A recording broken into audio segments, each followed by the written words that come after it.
Allah'ın dinini asan deb qarash, Allah Taala'nın insanlarga hergizmi qiyin ishlarni yo'lga qo'ymaydiganligi, balki uningda insonlarga osonlik va ularning ojizligi va holiga munosib yo'lga qo'yilganligini e'tiqod qilish vojib bo'ladi. Bismillahirrohmanirrohim. Alhamdulillah va salatu vassalamu ala rasulillah, amma ba'd. Assalomu alaykum va rahmatullohi va barakatuh. Hurmatli ustozlar va qarindoshlar, bugungi islom axloqi darsimizdan 10-dars Allah'ın şeriatini asan deb e'tiqod qilish. Allah'ın dinini asan deb qarash, Allah Taala'nın insanlarga hergizmi qiyin ishlarni yo'lga qo'ymaydiganligi, balki islom qonun prinsiplarining hammasining asan ekanligi, uningda insonlarga osonlik va ularning ojizligi va holiga munosib yo'lga qo'yilganligini e'tiqod qilish vojib bo'ladi. Bu to'g'rida Alloh subhanahu va taolo mundaq deydi.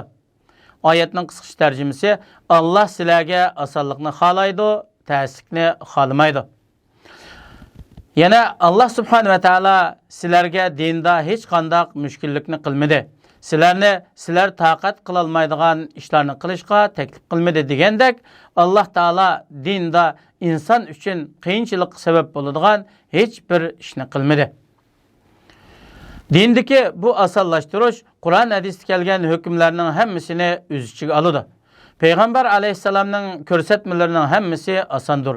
Bu doğruda Peygamberimiz sallallahu aleyhi ve sellem mındaktaydı. Peygamber aleyhisselamga iki işinin arasını tallaş ihtiyarlık verilgende, günah olmagan halette onun aslını tallaydı. Eğer günah bulup kalsa, Peygamber aleyhisselam kişiler arasında günahtan en yirak durduğun zattır. Bunun mənisi şəriət kelgan hükümlərinin həmmisi asan demektir. Amma şəriətə zid keldigan işlər hər qanday halətdə asan olmaydı. Çünki şəriət və şəriətin ziddinin birli vaqtda asan bolışı mümkün olmaydı. Sünnət asan boludikan, sünnətə zid keldigan iş asan olmaydı. Çünki yuqorida bayon qilingan hadisga ko'ra Peygamber aleyhisselamның tanlığını asan boludikan, Peygamber aleyhisselamның sünnetiga xilof bo'lgan ishlarning hammasi boshqalar qandaq o'ylasin va qarasin, osonni tanladim deb e'tiqod qilsin, bu haqiqatda xato e'tiqod, u ish ters bo'ladi va insonga qiyinchilik bo'ladi. Shuning uchun islomdan iborat bu dinning hamma prinsiplarini osonlik degan sifat bilan sifatlash loyiq bo'ladi.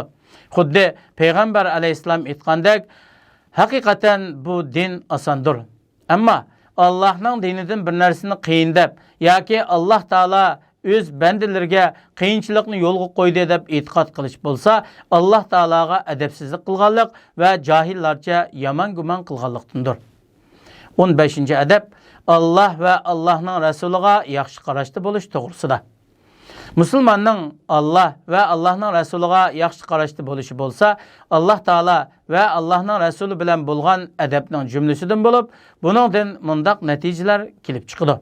Birinci, Allah Taala'nın zatida yaxshi qarashda bo'lish. Bu Allah Taala'ni yakki yegane, muqaddas zati, barliq ayıp nuqsonlardan pok deb qarash. İkinci, Allah Taala'nın parvardigarlik sifatida yaxshi qarashda bo'lish. Allah Taala öz xalqining ishlarini va ularga foydali bo'lgan ishlarni tadbir qilguvchi, yaratish, igdorchilik qilish va parvardigarlikning eng mukammal kattaligida yakki yeganedir. Üçüncü, Allah Taala'nın ilahlık sifatida yaxshi qarashda bo'lish. Allah Taala yalğızla ibadetga loyiqdir. Barliq sebep ve kuchlarning egisidir. Allah'tan başqa hech biri buningga loyiq emasdir. Bu to'g'rida Allah subhanahu va taolo mundaq deydi: Bilginki Allah'tan başqa hech ma'budi barhaq yo'qdir. Allah Taala yana mundaq deydi: Zalika bi anna Alloha huval haqq ve enne ma yed'une min dunihi huvel batil ve enne Allahu huvel aliyyul kebir. Bu kudret şunun üçündür ki Allah haktır. Müşriklerinin Allah'ını koyup ibadet kılıdığan nersileri, yani bu heykelleri batıldır. Allah hem nersiden üstündür, büyüktür. Dördüncü, Allah Taala'nın isim sıfatlarında yaxşı qarashda bo'lish. Allah Taala'nın güzel isimleri ve âli sıfatları bulup, o kemçillik ve ayıp nuqsanlardan xalidir. Belki Allah'ın hem sıfatları güzeldir, mükemmeldir, katlıdır ve yaxşıdır.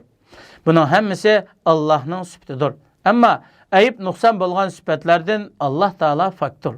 Bundaq sıfatlar her qanday halette Allah'ın sıfatı bolalmaydı. Allah Taala mundaq deydi: Velillahil esmaul husna fed'uhu biha. Allah'ın güzel isimleri var. Allah'ını şu güzel isimler bilen atanlar. 5. Allah Taala'nın bekitken ölçem takdiri de yaxşı qarashlı buluş. Allah Taala hemme narsani yaratış, payda qilishdan ilgari bilguchidir. Uni yazg'uchi, irada qilg'uchi va payda qilg'uchidir. Dunyoda bor bo'lgan narsalarning hammasi Allah Taala'nın iradasi, xolishi, bekitishi bilan bo'ladi. Bu to'g'rida Allah Subhanahu va Taala mundaq deydi: "Va xalaqa kulla shay'in faqaddarahu taqdira." Allah hemme narsani yaratdi. Andın özünün xohishi bo'yicha uningga munosib o'lchamni belgiladi. Allah Taala mundaq deydi: وَمَا مِنْ غَائِبَةٍ فِي السَّمَاءِ وَالْأَرْضِ إِلَّا فِي كِتَابٍ مُبِينٍ. Osman ziminde Lavhul Mahfuzga yazılmagan hiçbir sır yok. Allah Taala mundaq deydi: "Ma asaba min musibetin fil ardi ve la fi anfusikum illa fi kitabin min qabli an nabraha inne zalika alallahi yasir."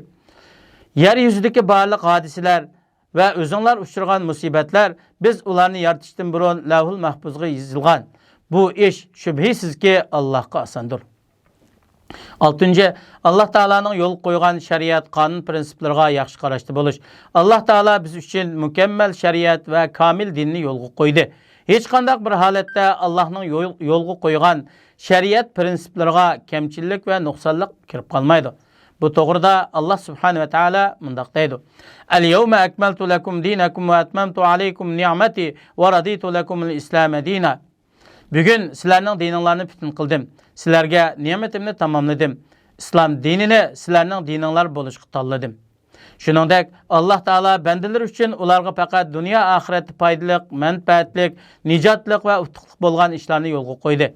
Allah Taala bandalarga mushaqqat bo'ladigan, qiyinchilik bo'ladigan va taqdi etmaydigan ishlarni yo'lga qo'ymadi. Bu to'g'rida Allah Subhanahu va Taala mundaq deydi: "La yukallifullohu nafsan illa wus'aha." Allah hiç kimni qurbi yetmaydigan ishga taklif qilmaydi. Allah Taala mundaq deydi: "La yukallifullohu nafsan illa ma ataha." Allah insonni faqat taqdi etadigan ishga taklif qiladi. Ya'ni faqir odamni boyni taklif qilgan ishga taklif qilmaydi. Shuningdek, Allah Taala bandalariga bak mehribon, ko'yimchan bo'lib, ularga osonlikni iroda qiladi, qiyinchilikni maqsad qilmaydi.